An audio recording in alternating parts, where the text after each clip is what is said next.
Caldra City stood like a metal mountain against the orange sky, its towers stretching high above the clouds. The poor lived below, in the dark, where the sun never reached. The rich lived above, where the air was clean and the world looked perfect. Level 47 of the Skyreach Tower, CEO Marcus Venn sat at the head of a long glass table. Around him were his top managers, dressed in gray suits, faces serious, eyes cold. "Sector D costs too much," said one of them. "No profits, no growth, too much trouble." "Then we shut it down," Marcus replied without emotion.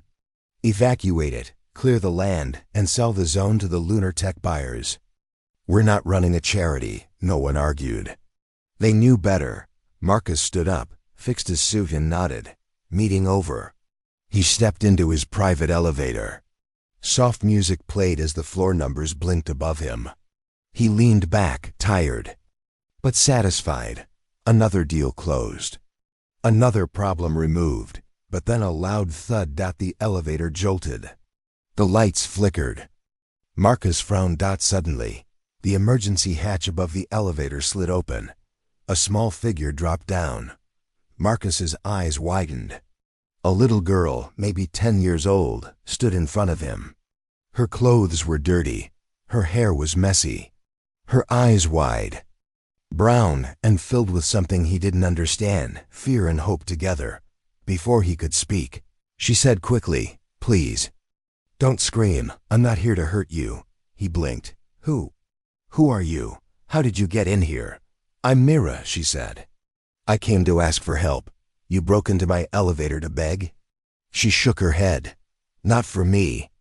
Marcus raised an eyebrow. "Then for who?" She took a deep breath. Her small hands clenched into fists. "For her. She's too weak to beg anymore." There was silence in the elevator. "Sir," Mira said, softer now. "Please, just follow me. You need to see her." Marcus stared at the child.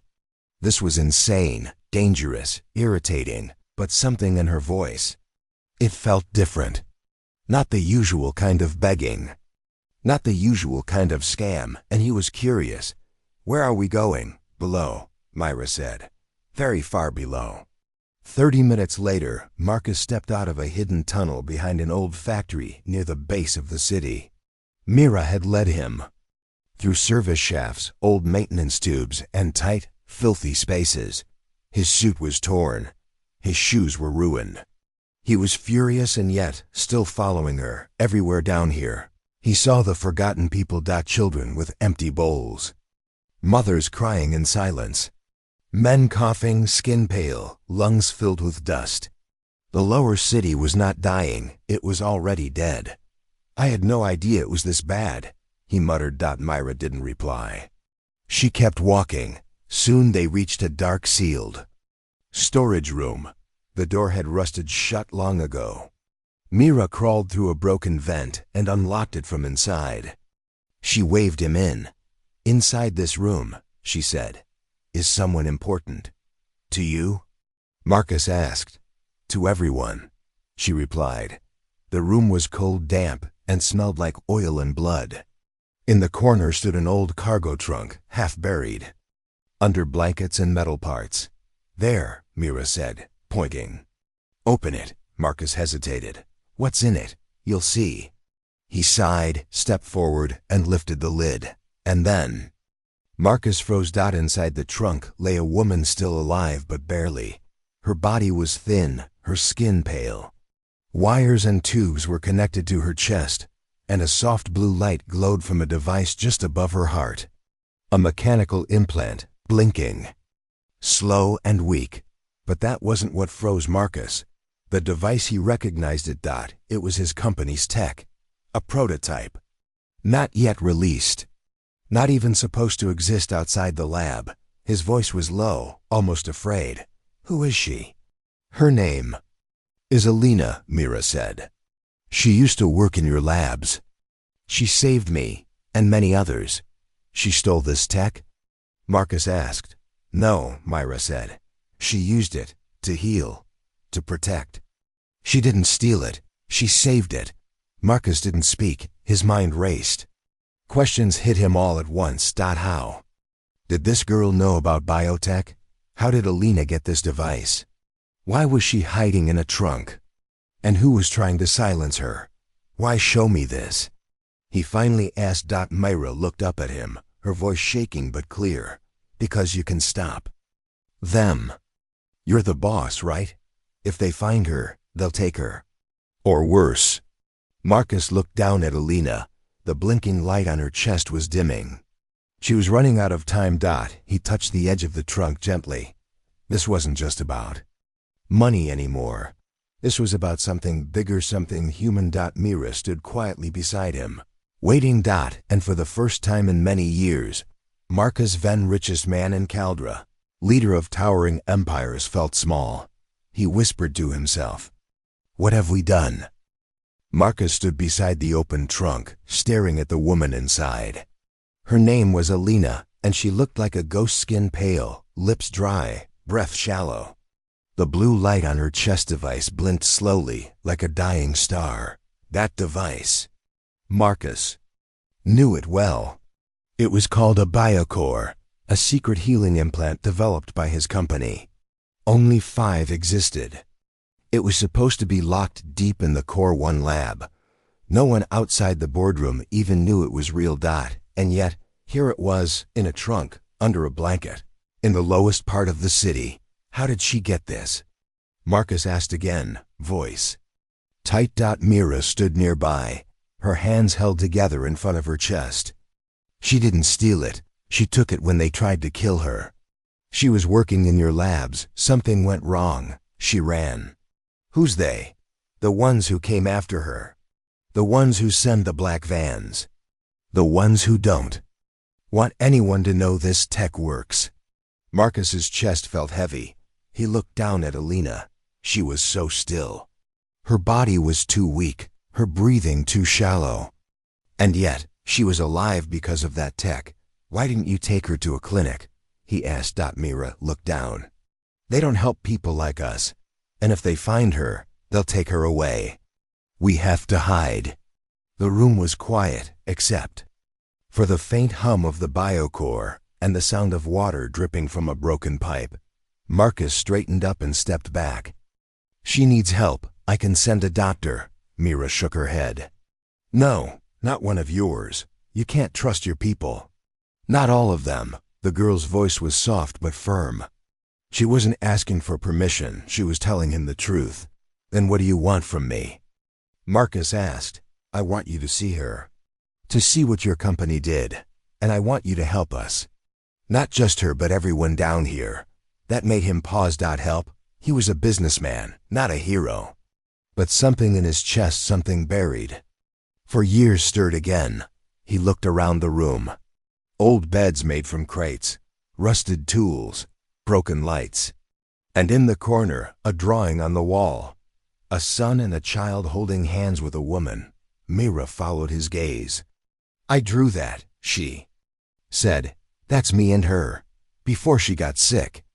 Marcus swallowed hard. She's not your mother? No, Mira replied. She found me after the fires. I had no one. She gave me food and hope. He nodded slowly, then pulled out a small device from his pocket, a secure communicator. He activated a private channel. Tara, he whispered. A female voice replied. Yes, sir? I need a full report on Project Biocore. All files. Especially anything about a technician named Alina. Sir, that's restricted. I'm not asking. Use emergency code V11. Understood. The device beeped and went silent. Marcus turned back to Myra. They'll send me the truth, and if what you say is real, I'll fix it. Mira didn't smile. She just nodded. Okay, but until then, you have to leave. If they track you here, they'll come. Marcus hesitated. He didn't want to go. Not now, but she was. Right, I'll come back, he said. Soon. He looked once more at Alina. She still hadn't moved. He couldn't shake the feeling that he had seen her before, but it was buried deep in his mind. Then he turned and left. Back in his private shuttle, Marcus sat alone. His shoes were still dirty from the tunnel. His suit was torn. He didn't care. The city lights passed by below as the shuttle climbed higher. People in the rich zones laughed, danced, and drank in glowing towers. They had no idea what lay beneath them. His communicator buzzed again. "Tara here," the voice said. "You were right. There was a woman named Alina Rentz on Project Biocore. She disappeared 8 months ago. The files say she died in a lab accident." "She didn't," Marcus said. "I saw her." There was silence. "Sir," Tara continued, "there's more. Someone erased security footage from the week she disappeared, but I recovered one file. It shows armed guards chasing her through." Lab key Marcus clenched his fist. "Why wasn't I told?" He asked. Tara hesitated. "Because the order came from above. Or possibly from the Black Division." Marcus froze. Black Division was a secret part of the company hidden from the public. It handled security, but no one knew exactly what it did. "Tara," he said, his voice cold. "Find out who signed that order, quietly." "Yes, sir." He ended the call and stared out the window. Later that night, in his private office, Marcus reviewed the video Tara had sent. It showed Alina running, holding a glowing case, the Biocore. Behind her, men in black suits chased her with stun rifles. She was fast, determined. She looked nothing like the weak woman in the trunk. She had fire in her eyes. Then he saw something that made his heart stop. Alina looked straight into the security camera. And whispered, "Help me." It wasn't fear in her face, it was faith. Faith that someone would see. Someone would care. Marcus leaned back in his chair, eyes closed. "I saw you," he whispered. "I see you now." Meanwhile, deep in the tunnels, Mira sat beside Alina, holding her cold hand. "Will he come back?" asked a small boy nearby. Mira nodded. "He said he would." The boy didn't believe her. Most grown-ups never came back, but Mira looked at Alina again and whispered, "He saw you." "I think that means something." 3 days had passed since Marcus Venn looked into the trunk and saw the woman his company had left behind.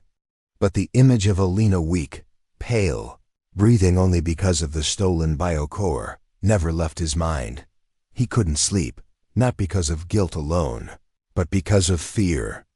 If the Black Division had lied about Alina's death, what else were they hiding? In his glass office high above Caldra City, Marcus sat in silence, watching the clouds roll past the window. His assistant, Tara, entered quietly. "I tracked the order that marked Alina as deceased," she said.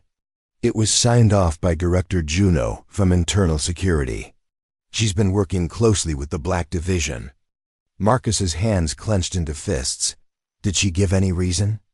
"No, and when I asked questions, her department went dark. They've locked their files behind a firewall only a Black Ops command can access."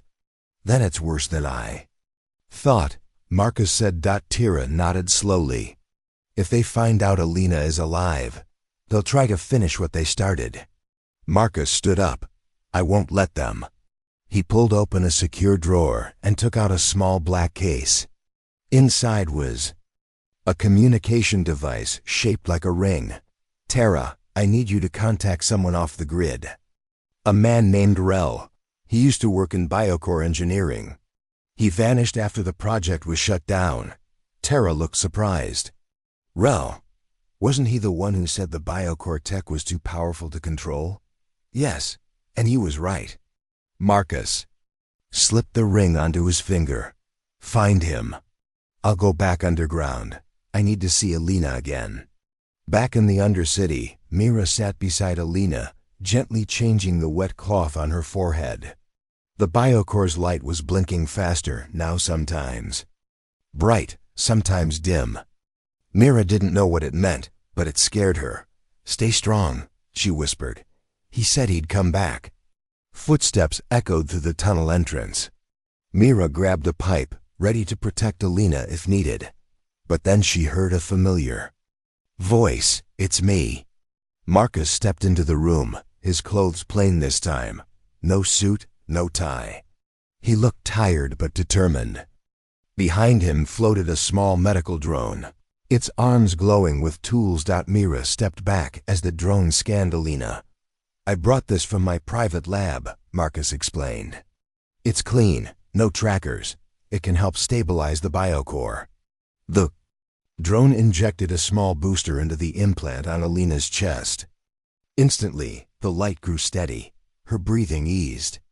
Color returned to her face. Mira gasped. "You did it!"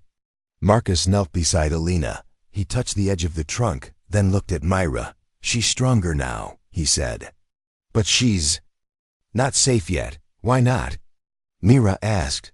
"Because the people who tried to kill her, they know she's alive." Mira looked down. "Will they come for her?" Marcus nodded slowly. "Yes, and soon." That night, in another part of the city, Director Juno sat in a steel room surrounded by screens. One of them showed an old photo of Alina. The other showed Marcus's face. "Surveillance caught him leaving level 47 without his guards," her agent said. "Then he disappeared for 4 hours. No data, no tracking." Juno narrowed her eyes. "Then he's hiding something." She tapped a button. A red alert appeared on the screen. "Activate Protocol Black. I want 2 squads ready. If Alina is alive, we retrieve or eliminate. And if Marcus Venn gets in the way."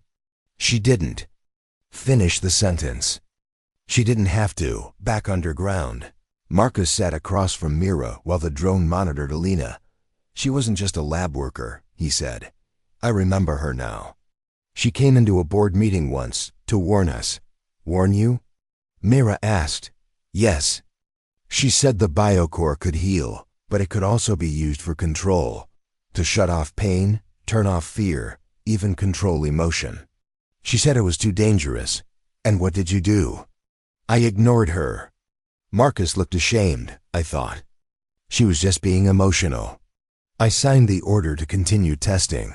2 weeks later, she vanished. Mira stared at him. "You let them chase her." "I didn't know they would," he said quietly. "But that doesn't matter now.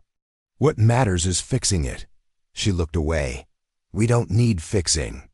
We need someone to stand with us." Marcus nodded. "Then I'll stand." Suddenly, the drone let out a soft beep. Marcus turned to see Alina's eyes flutter open. She blinked, slow and weak, but awake. "Mira," she whispered. The girl ran to her side. "I'm here." Alina smiled faintly, then her eyes shifted to Marcus. Her face turned serious. I remember you." Marcus nodded. "I remember you too." Alina tried to sit up. Mira supported her. Marcus stayed still, giving her space. "You left us behind," she said. "I did," Marcus admitted. "And I was wrong." Alina studied his face. "Why are you here now?" "Because I want to make it right. I saw what they did to you, what we did. I can't undo it, but I can fight back. If you help me." Alina closed her eyes for a moment, thinking. Then she opened them and nodded. "We'll need Rel," she said. "He helped design the biocore. He knows things they buried." "I already sent for him," Marcus said. Alina smiled again. "It was weak but real. You're late then, but not useless." Outside, in the dark tunnels beyond, the sound of boots echoed faintly. The hunters were coming.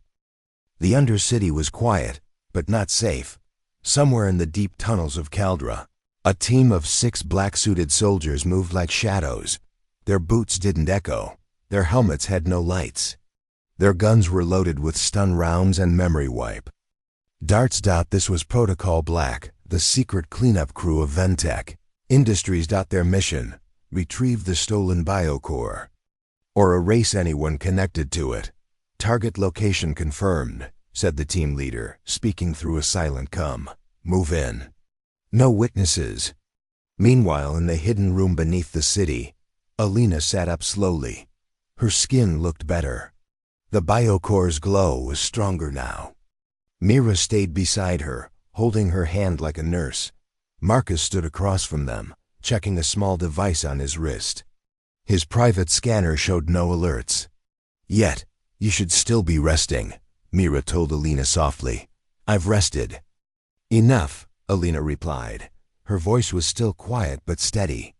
We don't have much time. You're right, Marcus said. They'll come for you. They'll come for all of us, Alina added. The biocore isn't just a healing device. It's proof that people like Mira, people living down here, matter. They don't want that truth to spread. Mira looked at her in confusion. What do you mean? Alina turned to her. This tech was never meant for the poor. It was made to protect the rich, the powerful. If they find out it works for everyone, they'll lose control. Marcus felt his stomach tighten. And now I'm the CEO of the company hiding it. But you can change that, Alina said, if you really want to.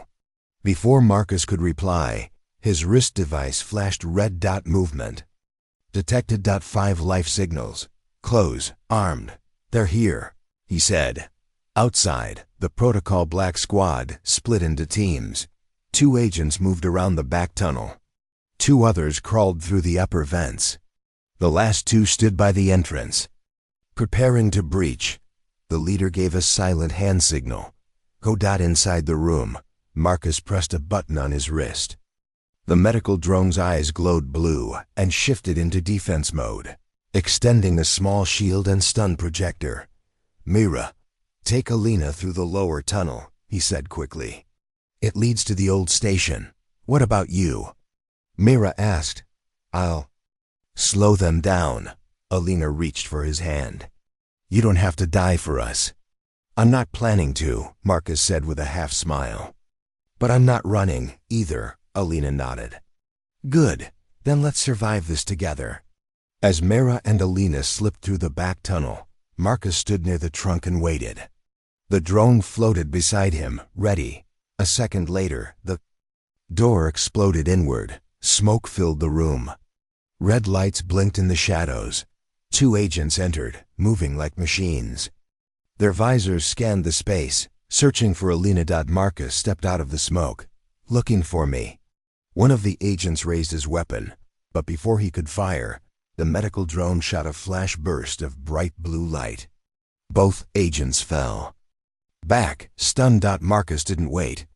He grabbed one of their guns, then followed Mira and Alina into the back tunnel. They ran through twisting metal paths, dodging pipes and jumping over debris. Alina moved slowly, still weak, but Mira supported her without slowing down. Behind them, Marcus heard more boots, more agents coming. Faster, he called out, but as they reached the old subway platform, Mira stopped suddenly. Look! Ahead of them stood a figure in a long coat, holding a small device in one hand. His hair was messy, his beard short, and his eyes sharp. It was Rel. About time, he said. You brought trouble, I see. Marcus stepped forward. I told you we'd need your help. Rel pointed to a small passage on the side. This way. I've got a secure room not far. They followed him down a narrow side path. It was lined with metal walls and old screens, long forgotten. At the end was a door with a heavy lock. Rel tapped a code. The door opened, and they slipped. Inside, just before the next wave of agents entered the subway behind them. Inside, the room was small but filled with old tech maps, monitors, tools. Rel tapped a screen and locked the door behind them. We're safe for now, he said. But not for long. Alina sat down, breathing hard. Mira gave her water. Marcus stood over Rel's shoulder, looking at the screens. They know she's alive, Marcus said. They'll keep hunting her. Then it's time we turn the hunt around, Rel replied. He brought up a map of the Ventec headquarters. This is where the full biocore data is stored, he said, pointing to a red square labeled Core 1 Vault. If we leak it to the public, they can't hide the truth anymore. Marcus nodded. How do we get in? You don't, Rel said. We do, Alina leaned forward. If we want to stop them, we take the truth to everyone, not just the top. The streets, the workers, the poor. Everyone deserves to know. What they did. Marcus looked at her, then at Myra. For the first time in his life, he wasn't sitting in a boardroom. He was sitting with people who had lost everything, but still wanted to fight, and he felt something he hadn't felt in years: purpose. "We'll go to Core 1, Marcus said. "We leaked the truth." And then Alina finished his sentence. "We changed the system." Back outside, Director Juno watched the failed mission report. Alina escaped, her agent said. Juno narrowed her eyes, and Ven helped her. "Yes." "Then prepare the final order," she said coldly. "No more. Clean up. Full deletion."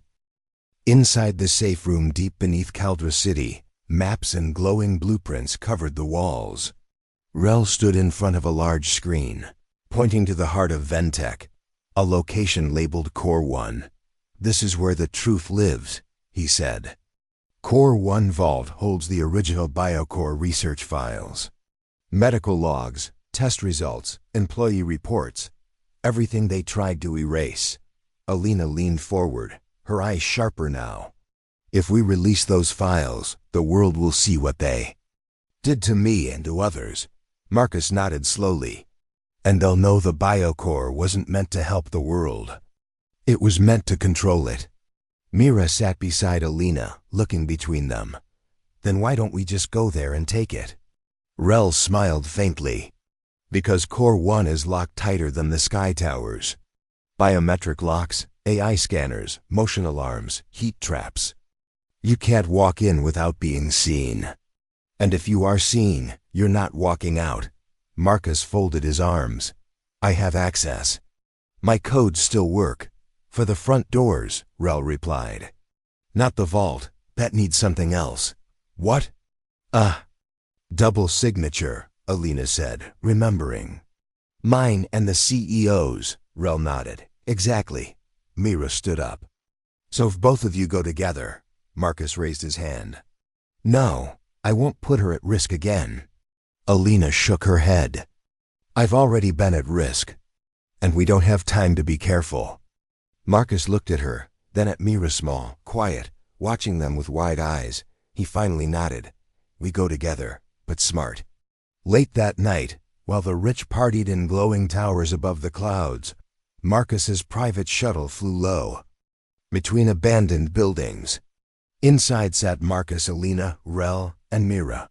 They were dressed in black, quiet, focused. Alina had the BioCore hidden under a coat. Mira carried a small data drive, tied with a cord around her neck. Rel held a folded tool belt and a portable hacking unit. Marcus had a single goal in his mind: end the silence. "Are you ready?" he asked them. "I've been ready since the day they left me in that trunk," Alina said calmly. Rel checked the device. "Once we're inside, we've got 6 minutes to reach the vault before the alarms catch us." Myra looked at Marcus. 6 minutes is enough, right?" He gave her a small smile. "If we're lucky."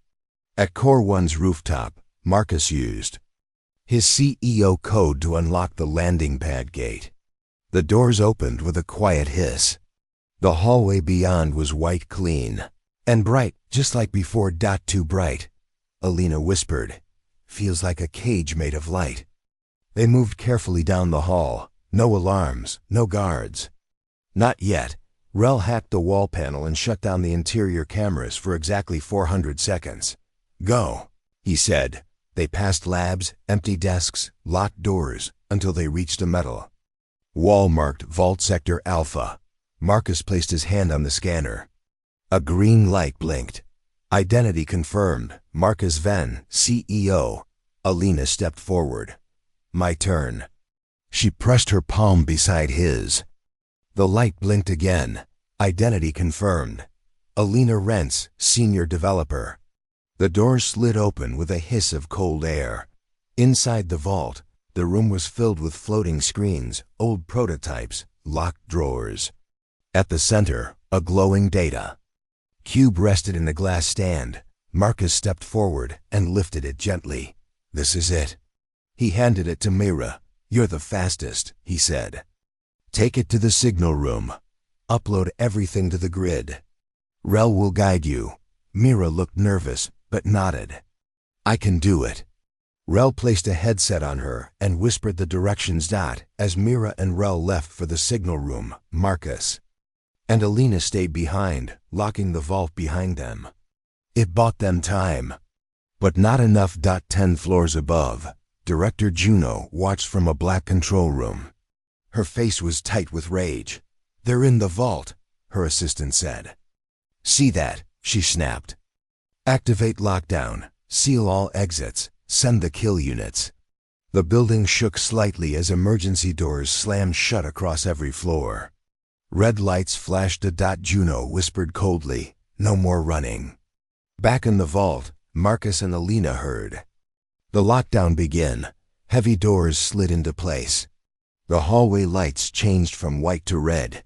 They're coming, Alina said. Marcus tapped his wrist communicator. Rel, do you copy? Still here, came the reply. Myra is in the signal room. Upload in progress. Give us 3 minutes. Alina pulled out a small metal spike and handed it to Marcus. You remember how to use this? He took it, recognizing the pulse disruptor model. It's been a while.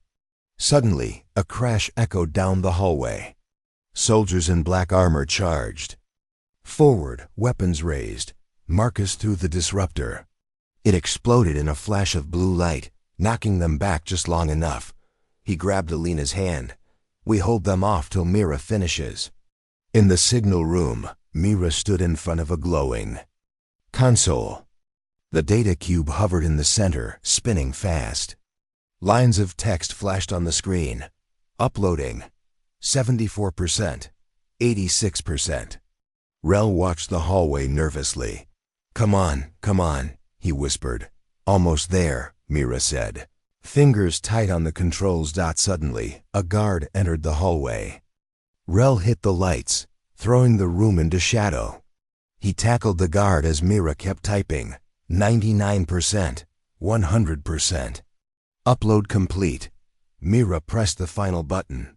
Across the city, screens flickered to life. In the sky towers, at ground level, in worker zones and underground shelters, the truth began to play. Footage of Alina's escape, lab reports, hidden files.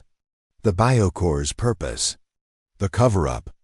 The lies. The silence was broken. In the vault, Marcus's communicator beeped. It's done, Myra's voice said. Everyone can see it now. Marcus looked at Alina. She smiled for the first time in days. We did it. Then she collapsed. He caught her before she hit the ground. The biocore's light was fading.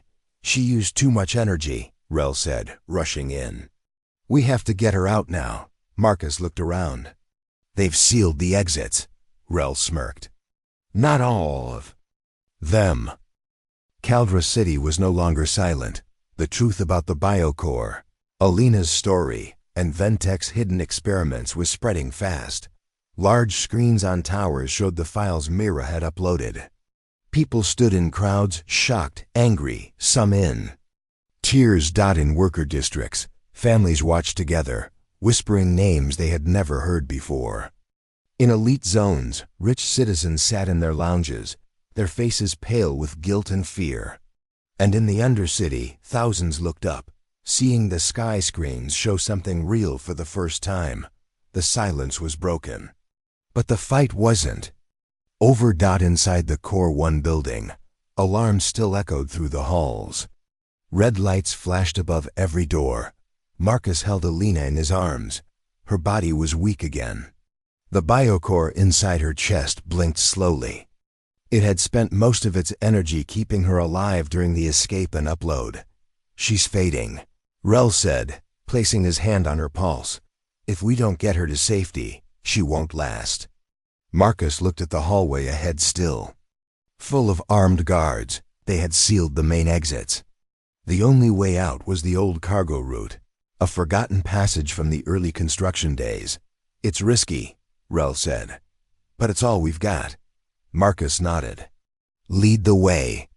Meanwhile, Director Juno stood in her private control room, watching multiple screens. She saw people in the streets. She saw the leaked documents.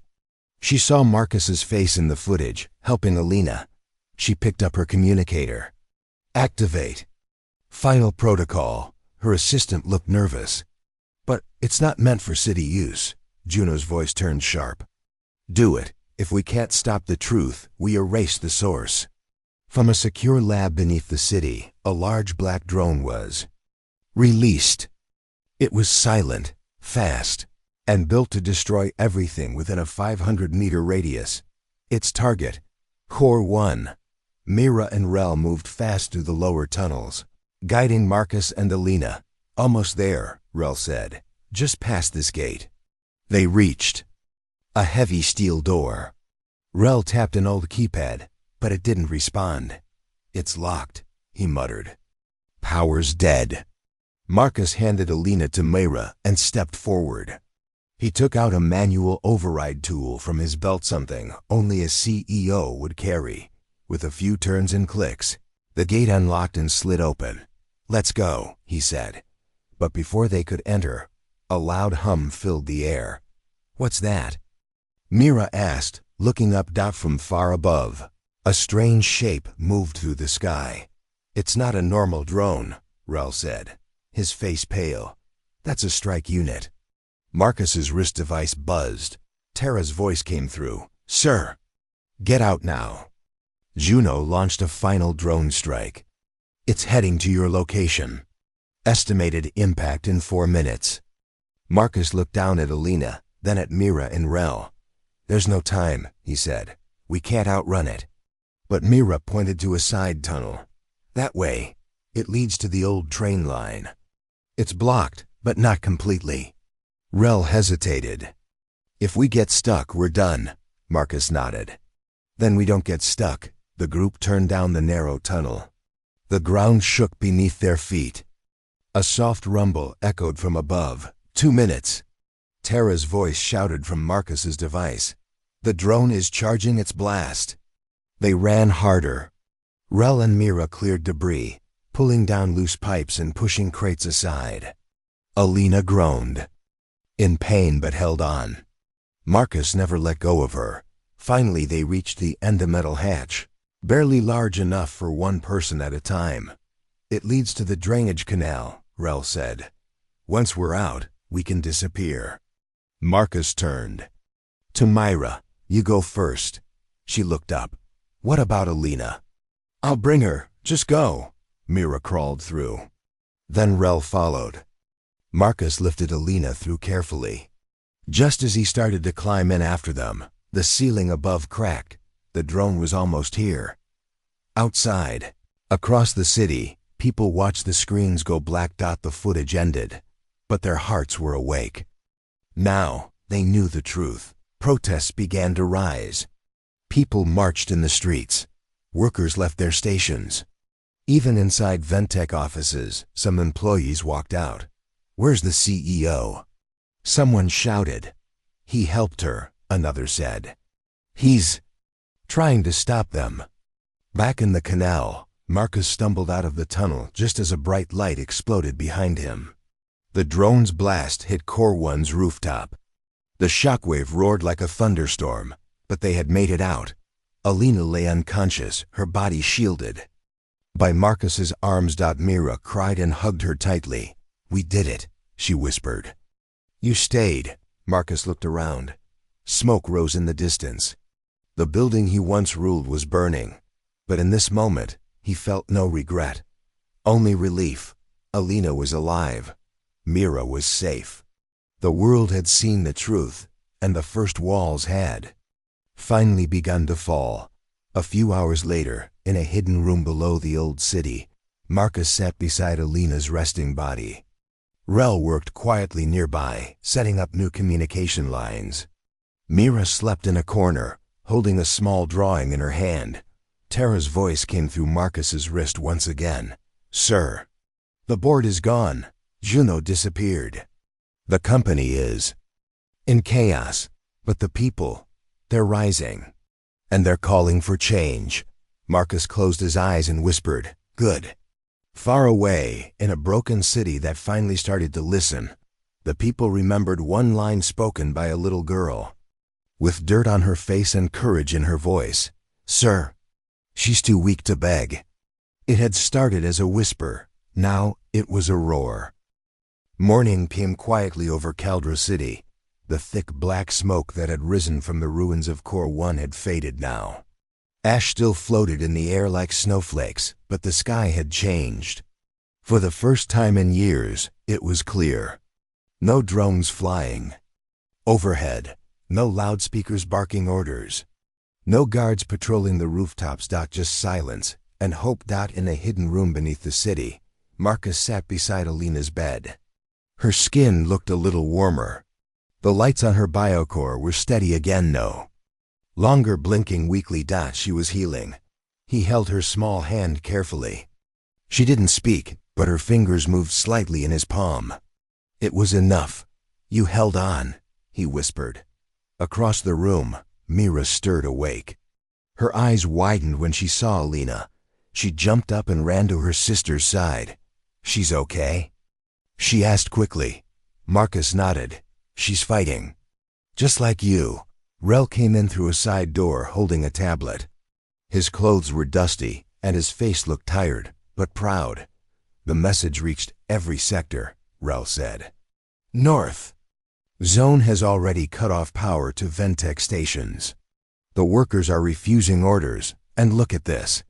He showed Marcus the screen. Protest banners, peaceful crowds, people marching with signs that said, "We are not machines," and "Truth for all." Even kids were holding drawings of a little girl with a glowing chest.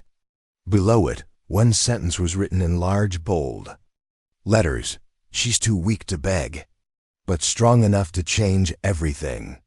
High above the city, Juno watched from a private aircraft. She was trying to escape to an outer settlement. Her face was pale. Her hands shook. Where did it all go wrong? She muttered. She had built a system to control everything: the people, the data, the law. Yet a single child had broken it. Not with power, not with weapons, but with the truth. That afternoon, Marcus stood on a broken balcony overlooking the city. Mira stood beside him, holding Alina's small sketchbook. On one page, Alina had drawn a picture of a place with green trees, blue water, and smiling faces. Above the trees, there was a sign that read, "Home."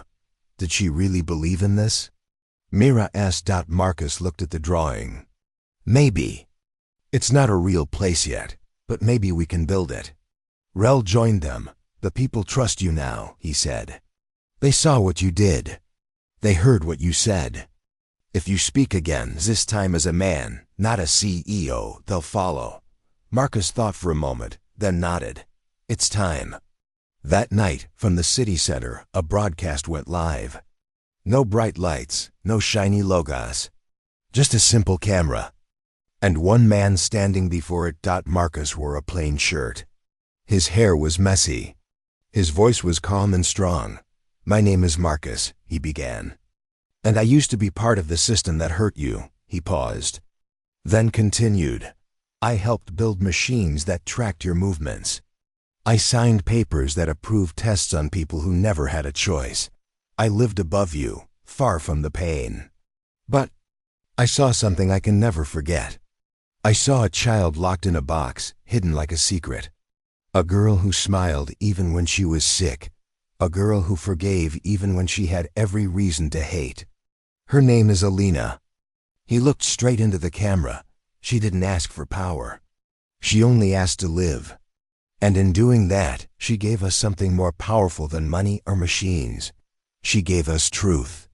I am no longer a CEO. I am a man who chooses to stand with you. I cannot erase what I've done, but I can help build what comes next." The city listened. The people felt it, not like a speech from above, but like a fire lit deep inside them. People who once stayed silent now spoke. People who once followed now led. The towers of Ventec, once symbols of control, were turned into hospitals, schools, and homes. And at the center of it all, on a hill above the city, a garden was planted. Trees from across the region were brought in. Children came to play there. In the middle of that garden was a small metal statue, not grand, not shiny. Just a simple shape of two sisters holding hands, one with a glowing circle on her chest. The base, one sentence was carved: "The weak don't stay weak forever." Weeks later, Alina walked again. Her steps were slow but steady. Mira held her hand as they walked through the new garden. Birds chirped in the trees. The wind carried laughter from a nearby playground. Alina looked up at the sky, now open, now free, and smiled. Marcus stood nearby, watching her. "You gave us all a second chance," he said softly. She didn't speak much, but her smile said enough. Far beyond Caldra, other cities were watching. Messages came in from distant regions, people asking for help, guidance, a way to rebuild. The movement was growing. Humanity was rising again, not with fire, but with unity. And leading them wasn't a company. It was the story of two sisters, of one small voice that made the whole world stop and listen.